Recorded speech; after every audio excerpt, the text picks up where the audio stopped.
Bet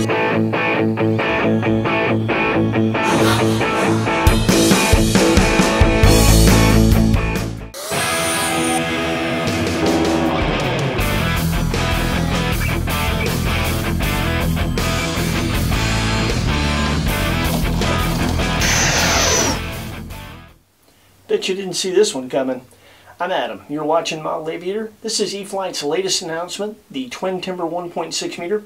We're going to give you all the details. We'll tell you what they promised of it. We'll fly it for you, and we'll see if they hit the mark.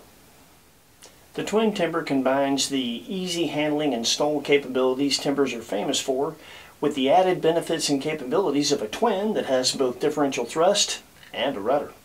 The twin timber has a wingspan of 63.5 inches, a length of 43 inches. Our example weighs 5 pounds 10 ounces, ready to fly with a Spectrum Smart 4S 3200 pack. It has a Spectrum AR637TA receiver, an Avian dual 40 amp Smart Light ESC, two Spectrum 3536 750 kV brushless motors.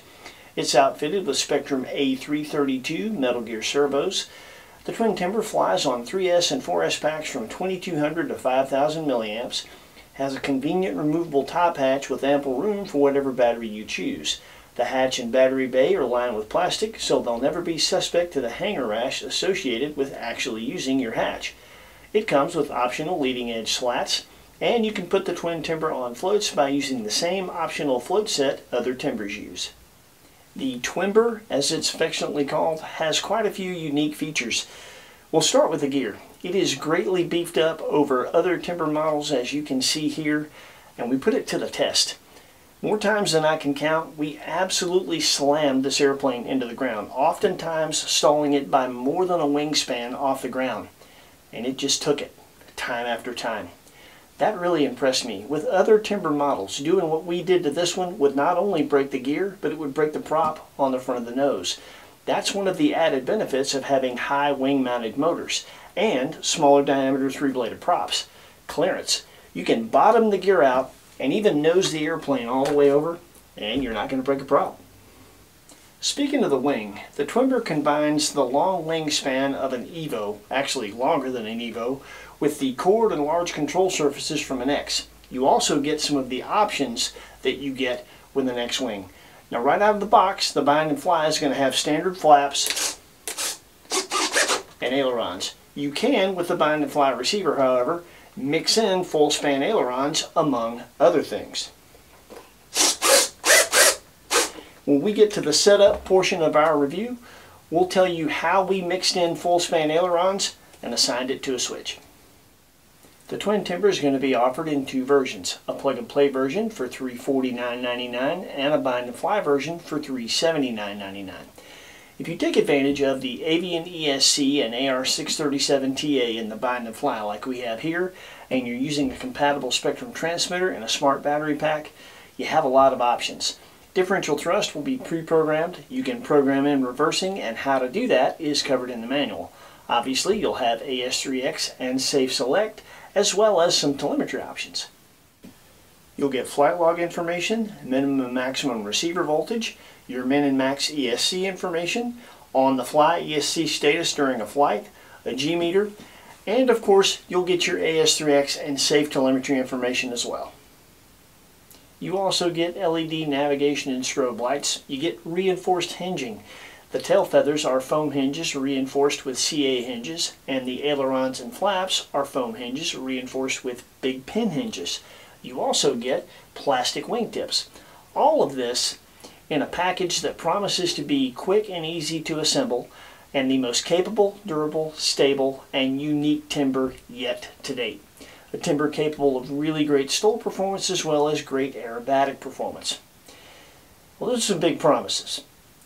Taking a look at what we put this gear through and some of the features this airplane has, I would say that they got durable nailed.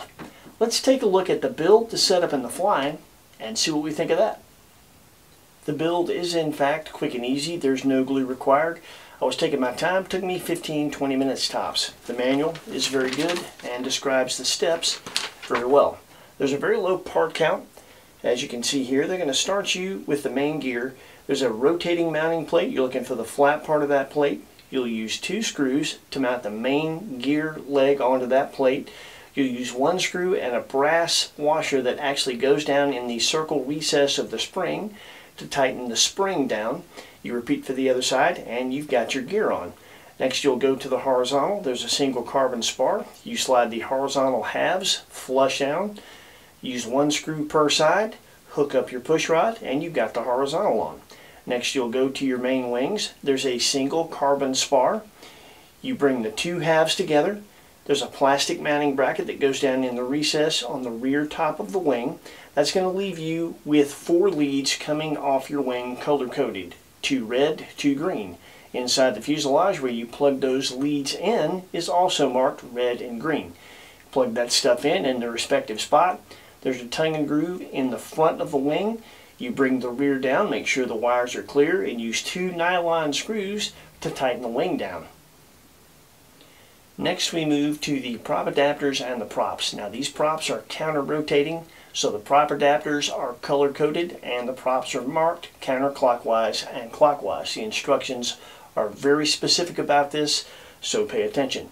When you are tightening down your prop adapters, you may need to use a pair of pliers to hold them still so they don't rotate while you're trying to tighten the screw down. Be sure that you use some Loctite on those machine screws and only snug them up. Remember, you're working with aluminum. Then you simply put your props on, bring your spinner on behind that, and you're done. Something convenient that they provided inside the Twimber is a bracket for your wing tube when you have the airplane disassembled for storage and travel. When it comes to setup, the manual is a great place to start. It covers everything you need to know to have standard ailerons and flaps. It also covers setting up reverse if that's something you'd like to do.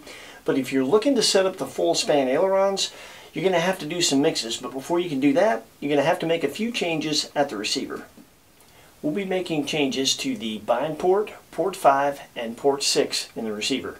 Stock, you have a bind extension plugged into the bind port. The lights are plugged into port 5, and there's a Y harness plugged into port 6. Both flap servos are plugged into that Y harness. You're going to unplug the Y harness from port 6, take the 2 flap servos out of the Y harness. You're going to pull the lights out of port 5 and plug your 2 flap servos into port 5 and port 6. Then you're going to take your extension out of the bind port, plug your Y harness that you now have into the bind port, plug the bind extension into one end and the lights in the other. Now you're ready to do some mixes. Mix 1 will be a flap to gear mix. The rate's going to be 100%, no offset, switch on. Mix 2 is going to be aileron to gear. Rate's going to be negative 125%, no offset, and you're going to assign that to the switch of your choice. Mix 3 is going to be aileron to flap. The rate is 125%, no offset, and you're going to assign that to the same switch as mix 2. So a couple things on those mixes. I couldn't identify which plug was the right and left flap. If there were markings on it, they were stuck down in the wire loom, so I couldn't tell. Doesn't really matter. When you flip your switch to activate your full span aileron mix, if the flaps are going in an opposite direction of the aileron on that side, you just simply go back to mix 2 and mix 3, and wherever there's a negative number, change that to positive, and wherever there's a positive number, change that to negative, and that will fix that problem for you. The other thing that you may need to do is go into the servo travel and increase the travel of the flaps and slightly decrease the travel of the ailerons so that your aileron and flap match at full deflection. Our standard full setup info page is coming next, and then the flying. We did quite a bit with this airplane, flew it on 3-cell, 4-cell, lots of different size batteries, did some aerobatics, did some bush flying, flew it with the slats, without the slats. Check this flight footage out, and we'll meet you back here and give you our final thoughts.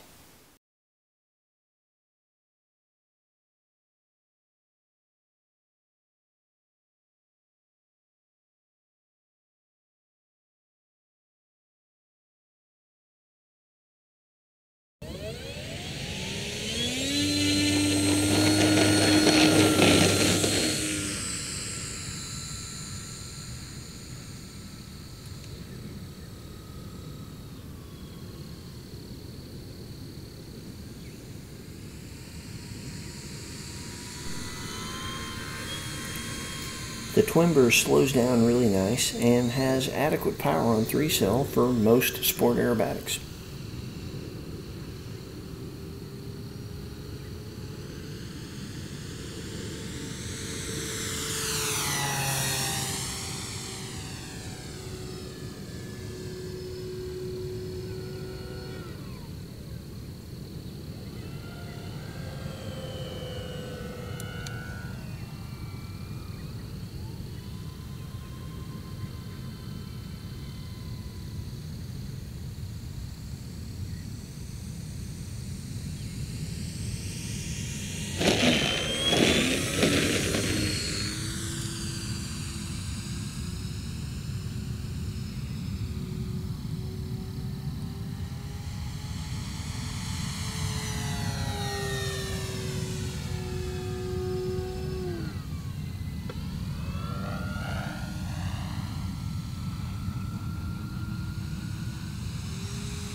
The differential thrust enhances things like hammerheads, but I have to say, I'm really glad this airplane has a rudder.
I was very impressed by the performance on 3-cell.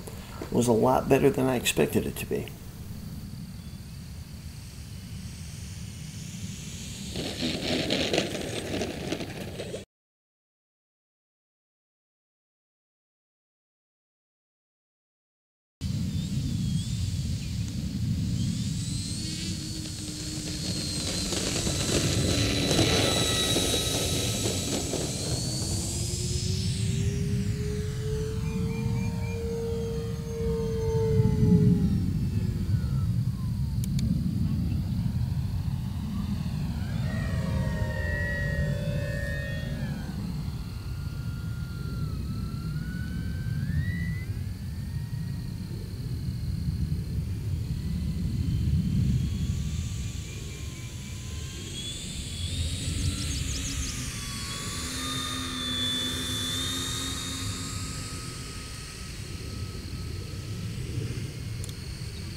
There's a lot more power on tap with 4-cell, and as you can see, the extra power along with the differential thrust really enhances things like tumbles and pop tops.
The twin timber is very stable in pretty much all areas of flight and at pretty much any speed.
When you fly the twin timber inverted, you'll have to use varying degrees of down elevator depending on the battery that you use, but it's very stable, not really any different than flying any other timber model inverted.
When you install the slats, they do enhance slow flight ability. You can get the nose up a bit more, but you're going to lose a little bit of aerobatic capability. The airplane is still very capable, however.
couldn't really tell that the airplane lost any speed with the slats on. Seems just as fast with or without them.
I know there are some people out there that think when you put slats on a plane you can't fly it inverted.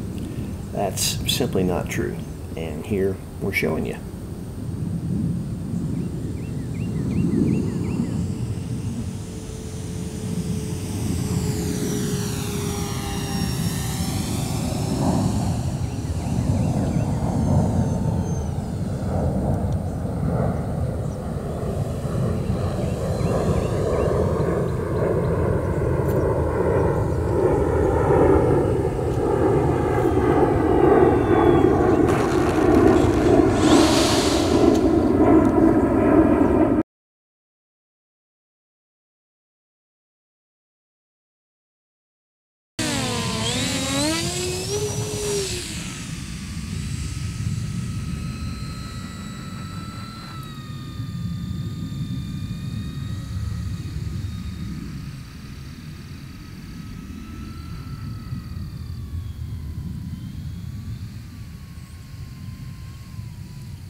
I've noticed a lot of people buy RC bush planes, but not a lot of people do stole or bush flying with them. For me personally, that's my favorite thing to do with one.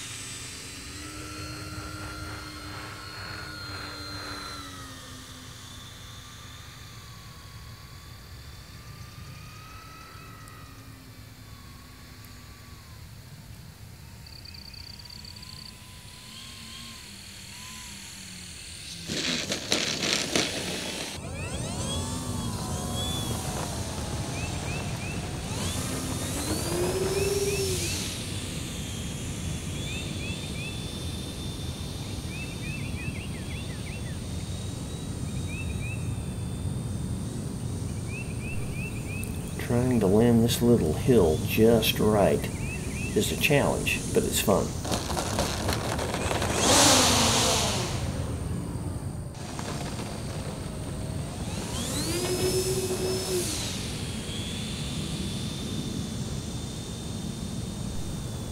When you utilize the reverse thrust option on the twin timber, you can make your landings as short as you want to make them. Just depends on when you hit the switch and give it some throttle.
This is what happens when you hit the flap switch to stow the flaps away, and it ain't the flap switch.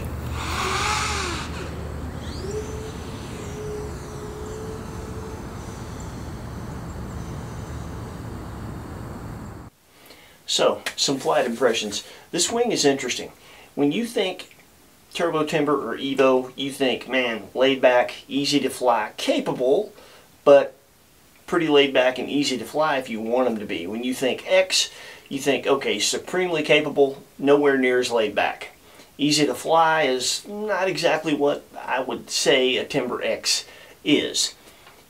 This combines both, and it does both well. That extra span, along with the extra cord and the large control surfaces, large throw, really helps. It is a laid back, easy airplane to fly. It flies as easy as a Timber Evo, but it's supremely more capable than an Evo. To be fair, it can't do everything a Timber X can do, but it can do a lot of what a Timber X can do, and it can do some unique things because of the differential thrust better than any of them. So that's definitely something to think about. When it comes to the full span ailerons, they're effective. I tend to use them to enter things like pinwheels, pop tops, stuff like that. Believe it or not, hovering the airplane, it's really overly sensitive because you've got thrust blowing directly on and very close to part of both ailerons. So it's really sensitive. I prefer to hover it with just normal ailerons, and you don't have a problem with the airplane torquing out on you because you've got counter-rotating props. That kind of neutralizes that tendency for you, so that's pretty cool. When it comes to the slats, they work. But to me, it's not a fair trade-off. At least in my observations flying this airplane, you lose more aerobatic capability than you gain slow flight capability, and the airplane flies really slow without them. So just take a look at the flight footage and make sure, based on what your mission's going to be, that you really want those, because they glue on, and once you put them on there, they're on there. You can rip them off, but you're going to have some repairs to do to make the leading edge look good again if you do. When it comes to the batteries, we flew it on everything from 2200 3-cell to 5000 4-cell. It does fine on the lighter packs, but when you use the lighter packs, the flight time suffers. It's an efficient airplane, but for a 2200 3-cell or 4-cell, you're going to be getting 5 minutes tops depending on how you fly.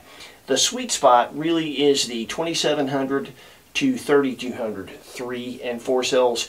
You can get a 7-minute flight out of those, maybe 8 depending on what you're doing all day long. With a 5000, you can get 10, 11, 12 minutes depending on what you're doing with the airplane, but it does feel heavier with that. It feels a bit nose heavy, and your slow flight performance is definitely going to suffer if you use the heavy pack.